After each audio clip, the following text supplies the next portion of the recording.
एहसान करना, अगर मैं मर जाऊं इस मिशन को चलाते चलाते तो मेरे कफन के कोने कोने में जय भीम और जय संविधान। सरकारी नौकरियों को निजीकरण में, निजी हाथों में बेचा जा रहा था, तब तुम कहा तेरा मिशन अधूरा और हम सब मिलकर करेंगे पूरा। आखिर बाबा साहब अम्बेडकर का मिशन क्या? एनआरसी के तहत भारत के लोगों को नागरिकता छीनी जा रही थी, छीने जाने की बात हो रही थी, तब तुम कहां थे? और पंडाल पर मौजूद सभी माताओं का, बहनों का, नौजवानों का, बुजुर्गों का और दूर दराज से हुए सभी आगंतुकों का मैं हृदय से वंदन और अभिनंदन करता हूँ। तो सबसे पहले तथागत बुद्ध, छत्रपति साहू जी महाराज, शिवाजी महाराज, उत्तर भारत के पेरियार ललित सिंह यादव, डॉक्टर रामस्वरूप वर्मा, वीरांगना फूलन देवी, वीरांगना फातिमा शेख, संविधान निर्माता बाबा साहब अम्बेडकर एवं बहुजन नायक मानवर काशीराम साहब और समाज के नेता माननीय मुलायम सिंह यादव जी को मैं सत नमन और अभिनंदन करता हूं। तो आज इस कमेटी का, इस गांव की समस्त कमेटी का मैं हृदय से वंदन करता हूं। उन्होंने हमको बुलाया और बोलने का मौका दिया। समय बहुत कम है तो मैं अपनी बात चंद समय में ही समाप्त करना चाहूंगा। तो यहाँ पर बैठी समस्त भीड़ से कहना चाहूंगा कि यहाँ पर लगभग 2-3-4 दिन से बुद्ध कथा चल रही है और हमारे लोग बुद्ध कथा तो सुनते हैं, बुद्ध कथा में बहुत मजा आता है। अभी यहाँ पर अगर 62 तो यहाँ से भीड़ चली जाएगी, क्योंकि यहाँ पर बुद्ध कथा में जो बैठे हुए लोग हैं उनकी आदत पड़ चुकी है, उनको मजा आना चाहिए और इतना मजा आना चाहिए कि ताली बजाने पर मजबूर हो जाए। अगर इससे कम मजा आएगा तो चले जाएंगे। इस तरीके से बुद्ध कथा कराने का मतलब ये थोड़े ना है कि हमारे लोगों को केवल मजा आना चाहिए। अगर कोई बात बोलने लगे और वो गाना ना गाए तो इसका मतलब मजा नहीं आएगा, वो चले जाए। हमारे लोग क्या इसी तरीके से मिशन चलाएंगे? बाबा साहब अम्बेडकर का मिशन क्या था ये हमारे लोगों को जानकारी नहीं है। बाबा साहब अम्बेडकर ने जो मिशन चलाया वो जानकारी नहीं है। और हमारे लोग जब 14 अप्रैल आता है या जयंती मनाई जाती है तो नारा भी लगाते हैं कि बाबा तेरा मिशन अधूरा और हम सब मिलकर करेंगे पूरा। आखिर बाबा साहब अम्बेडकर का मिशन क्या है ये पूछ दिया जाए। मैं बुद्ध कथा में जब जाता हूँ तो राजनीतिक बात को थोड़ा दूर रखता हूँ। बाबा साहब अम्बेडकर का मिशन क्या है अगर ये पूछ लिया जाए तो ये जानकारी नहीं है। साल में एक बार जयंती मनाएंगे, उसके बाद अगर मौका मिल गया तो बुद्ध कथा कराएंगे और मजा भी लेंगे और कुछ लोग शराब भी पिएंगे और उसमें मजा लेके भी त्योहार जैसे मनाते हैं। लेकिन बाबा साहब अम्बेडकर का क्या मिशन है और बाबा साहब अम्बेडकर ने जो मिशन चलाया था वो कहाँ तक पहुँचा है या कहाँ अटका पड़ा है या क्या स्थिति और परिस्थिति से गुजर रहा है ये हमारे लोगों को जानकारी नहीं है। बाबा साहब अम्बेडकर ने जो मिशन चलाया था वो एक जाति का मिशन नहीं था, एक वर्ग का मिशन नहीं था, बल्कि पूरे बहुजन समाज का मिशन था। और बहुत से हैं और मंच पर खड़े होकर ये कहते हैं कि दलितों के मसीहा बाबा साहब अम्बेडकर। बाबा साहब अम्बेडकर अगर दलितों के मसीहा है तो मैं दलित शब्द को एक शब्द पर स्वीकार करता हूँ। अगर कोई यादव, कुर्मी, तेली, तमोली, पाल को मारा जा रहा है, संवैधानिक अधिकारों से वंचित किया जा रहा है तो उसको भी दलित कहा जाए तो मैं स्वीकार करता हूँ। अगर केवल SC/ST को दलित बनाकर नॉमिनेट किया जा रहा है मैं ये बात कतई बर्दाश्त नहीं करता। हमारे लोग ये नारा लगाते हैं दलितों मसीहा बाबा साहब अम्बेडकर और मंच पर पीछे अगर यादव जी या पाल जी बैठे हुए तो यहाँ से उठकर चले जाते हैं। वो सोचते हमारा तो यहाँ कोई काम हो ही नहीं रहा, यहाँ तो हमारी बात हो नहीं रही। बाबा साहब अम्बेडकर ने जो मिशन चलाया था वो मिशन बहुजन समाज के, OBC के बहुत से हमारे महापुरुषों ने चलाया था, ये हमारे लोगों को जानकारी नहीं है। बाबा साहब अम्बेडकर ने जो लड़ाई लड़ी थी वो देश के शोषित पीड़ित दलितों के लिए लड़ाई लड़ी थी। लेकिन शोषित पीड़ित दलित केवल अनुसूचित जाति को कहा जाता है, इसलिए हमारे लोग भ्रमित हो जाते हैं। हमारे लोगों को दोस्त दुश्मन की पहचान नहीं होती। बाबा साहब अम्बेडकर ने जो मिशन चलाया था वही मिशन तथागत बुद्ध ने चलाया था, जो कि सात वंश के थे। तथागत बुद्ध थे, भगवान बुद्ध थे नहीं थे। जो है मैं उनकी बात को स्वीकार नहीं करता। मैं बाबा साहब अम्बेडकर को फूल माला तालियां बजाने कौन सा विषय है, तालियां ना बजाओ। बाबा साहब अम्बेडकर ने जो मिशन चलाया था, बाबा साहब अम्बेडकर का ये मिशन थोड़ा ना था कि हमको फूल माला चढ़ाओ, हमारे हमको अगरबत्ती चढ़ाओ और हमें हमारी वंदना करो। क्या बाबा साहब अम्बेडकर ने ये बताया था? हमारे लोग क्या कहते हैं, लीन हो गए, बाबा साहब अम्बेडकर की पूजा में लीन हो गए। बाबा साहब अम्बेडकर के मिशन को नहीं जाना। जो मिशन बाबा साहब ने चलाया था, तथागत बुद्ध ने चलाया। जो मिशन बाबा साहब ने चलाया, ज्योतिबा राय फूले ने चलाया, जो माली थे। जो मिशन बाबा साहब ने चलाया, वो छत्रपति साहू जी महाराज ने चलाया, जो कुर्मी थे। वही मिशन जगदेव प्रसाद कुशवाहा ने चलाया, जो कुशवाहा थे। वही मिशन रामस्वरूप वर्मा ने चलाया, जो कि कुर्मी थे। वही मिशन पेरियार नरेश सिंह यादव जी ने चलाया, जो कि यादव थे। लेकिन हमारे लोग क्या कहते हैं, फिर तो मसीहा बाबा साहब अम्बेडकर जय भीम का नारा लगाते हैं। लेकिन हमारे लोग ये बात क्यों भूल जाते हैं कि बाबा साहब अम्बेडकर केवल बाबा साहब अम्बेडकर तो होते, लेकिन बाबा साहब अम्बेडकर संविधान निर्माता नहीं होते अगर छत्रपति साहू जी महाराज कुर्मी नहीं होते। उन्होंने बाबा साहब अम्बेडकर को पढ़ने लिखने के लिए विदेश भेजा, उन्होंने मदद की। हमारे लोग ये भी भूल जाते हैं। आज भारत में संविधान लागू होने के बाद, भारत एक लोकतांत्रिक देश है।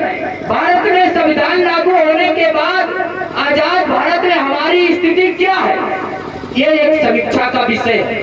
आज हम लोग बुद्ध कथा तो करा रहे हैं, लेकिन बुद्ध कथा के दौरान क्या बताया जाता है, किस त्याग और समर्पण से बाबा साहब अम्बेडकर ने हमको अधिकार दिए, ये यहाँ सुनते हैं लेकिन इसको महसूस नहीं करते। आज हमारे लोग नारा लगाते रहे कि बाबा तेरा मिशन अधूरा और हम सब मिलकर करेंगे पूरा। 66 साल लगभग हो गए तो संविधान में 131 संशोधन हो गए, हमारे लोग मजा लूटते रहे। बाबा साहब अम्बेडकर के संविधान को किस तरीके से संशोधित किया जा रहा है, किस तरीके से उसमें मौलिक अधिकारों का हनन किया जा रहा है, ये हमारे लोग नहीं जानते। हमारे लोग क्या करते हैं, केवल बाबा साहब अम्बेडकर की जय जयकार लगाते हैं।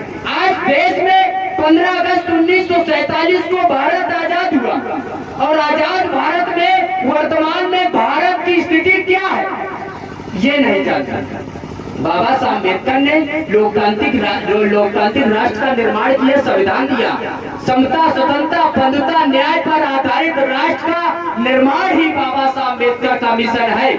आज हमारी समानता कितनी है, आज नौकरियों पर हमें कितनी नौकरियां मिली, आज इस देश की जमीनों पर हमारे लोगों का कितना कब्जा है। अगर हम समान होते तो आज भारत की स्थिति आंकड़ों के आधार पर अगर देख ली जाए तो देश में 83 करोड़ लोग जिनकी इनकम 6 रुपए से 20 रुपए प्रतिदिन की है, 83 करोड़ लोग भुखमरी का शिकार है। अर्जुन सेन गुप्ता की जब रिपोर्ट आई कि भारत में, इस आजाद भारत में आज भी 83 करोड़ लोग भुखमरी का शिकार है। जब ये खबर सरकार को पता चली तो सरकार ने कहा इसको भुखमरी शब्द का प्रयोग नहीं करना, बल्कि इसको कुपोषण शब्द का प्रयोग करना।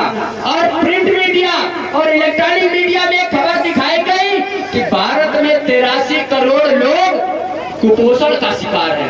हमारे लोग सोचते हैं कुपोषण कोई बीमारी होगी। आज भारत में, आजाद भारत में हमारे लोगों की स्थिति क्या है, लोगों का राशन कार्ड जिसमें 5 किलो राशन मिलता है उससे गुजारा हो रहा है। हमारे लोगों को वो क्या बोलते हैं, वो नरेगा वाला कार्ड जो मिलता है उससे हमारे लोगों को गुजारा हो रहा है। और हमारे लोग कहते हैं आजाद भारत है। भारत में 55 लाख लोग आज भी भीख मांगते हैं, 35 लाख लोगों के पास रहने के लिए घर नहीं है। और हमारे लोग कहते हैं कि सारे जहां से अच्छा और हिंदुस्तान हमारा, और कहते सारे जहां से अच्छा हिंदुस्तान हमारा। और हम लोगों ने उस पर एक लाइन जोड़ी है कि सारे जहां से अच्छा हिंदुस्तान हमारा और रहने के लिए घर नहीं, जबकि सारा जहां हमारा। आज इस देश की जमीनें हमारे पुरखों ने जंगल काट काट कर जमीनें बनाई, हमारे पुरखों ने पसीना बहाकर जंगलों को जमीनों में तब्दील किया। आज 94% जमीनें सवर्णों के पास है। अब ये बात मंच लगाकर ये बात जब बोलनी होती है तो हमारे लोगों को बहुत डर लगता है। मैं परसों अकोड़ी गांव में गया, अकोड़ी गांव में मेरा माइक पकड़ लिया गया और माइक जब पकड़ा गया तो वहां के उपस्थित जब समूह ने खड़े होकर ये कहा कि नहीं आप बोलिए। अगर हम बोल भी नहीं सकते, अन्याय अत्याचार के विरोध में हम बोल नहीं सकते तो हम तो देशद्रोही हैं।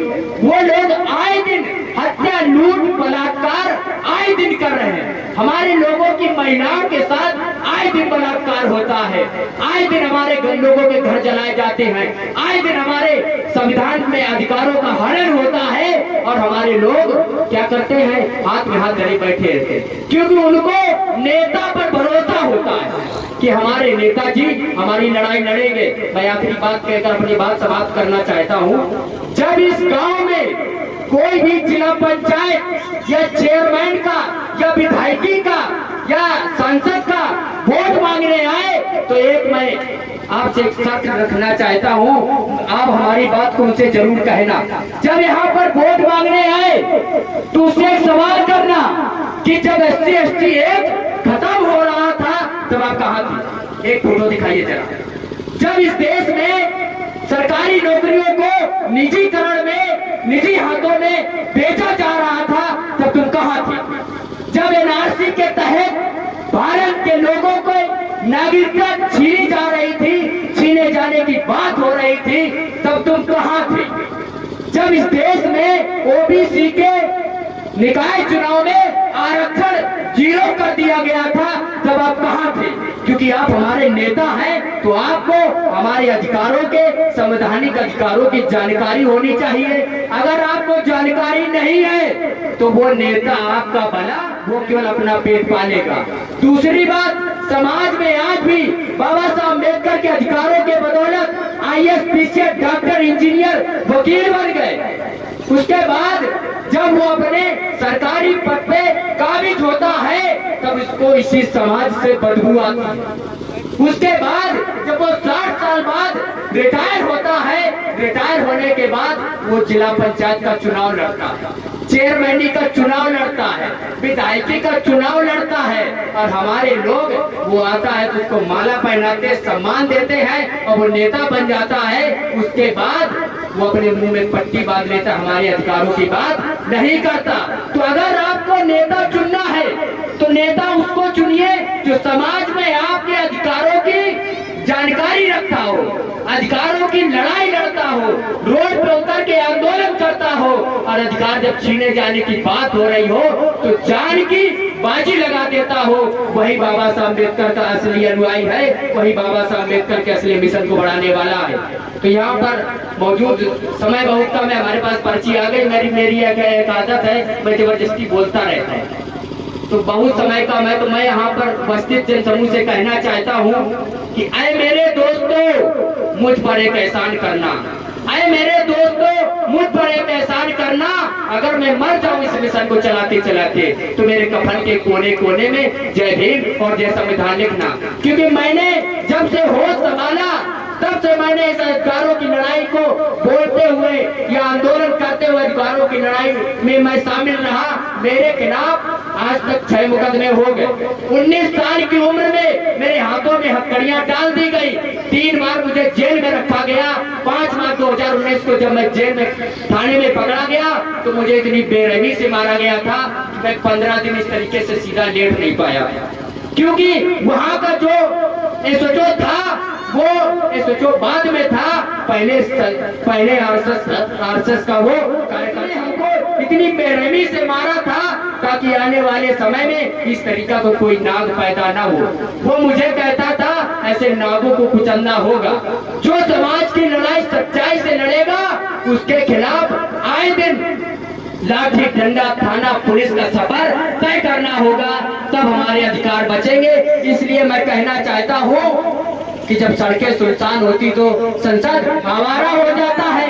आप लोग डरिए मत, अगर आपको अगर अधिकार बचाना है तो जेल, थाना, पुलिस लाठी डंडे तक का सफर तय करना होगा, तब हमारे अधिकार बचेंगे। जितने भी लोगों के बच्चे IAS, PCS, डॉक्टर, इंजीनियर, वकील की तैयारी कर रहे हैं, सरकारी नौकरी पर जाना चाहते हैं, तो उनके बाप से मैं निवेदन करता हूं कि आपका बेटा अगर सरकारी नौकरी की तैयारी कर रहा है तो आपको रोड पे उतर के अधिकारों की लड़ाई लड़नी होगी, वरना आपका बेटा नौकरी नहीं कर पाएगा। वो काबिल तो होगा लेकिन काबिलियत उसकी छीन ली जाएगी।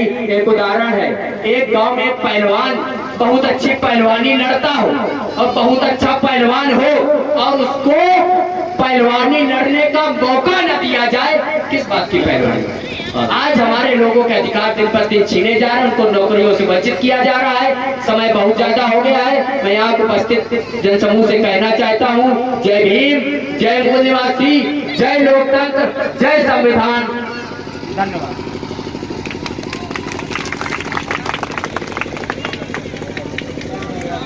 और ये रविंद्र गौतम